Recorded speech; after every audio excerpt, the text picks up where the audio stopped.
Hello viewers, இன்றைக்கி பார்க்க போகிற ரெசிபி என்னன்னு பார்த்தீங்கன்னா, உருளைக்கிழங்கு கோல்டன் வறுவல். இதுக்கு தேவையான பொருட்கள்லாம் என்னென்னு பார்க்கலாம்.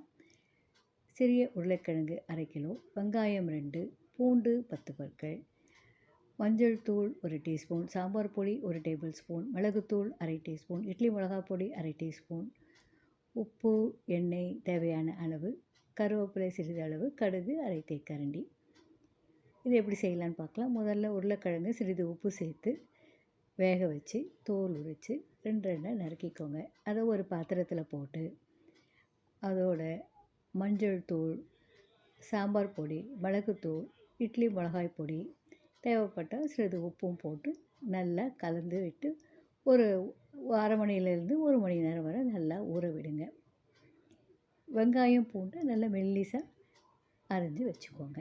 ஒரு கடாயில் எண்ணெய் விட்டு காஞ்சதும் கடுகு போட்டு தாளித்து அதோட வெங்காயம், பூண்டு, கருவேப்பிலெல்லாம் சேர்த்து நல்லா வதக்குங்க. ஓரளவுக்கு நல்லா வதங்கினதும் இந்த ஊற வச்சுருக்க உருளைக்கிழங்கு துண்டுகளை அதோடு சேர்த்து நல்லா பொன்னிறமாக செவக்க விட்டு எடுங்க.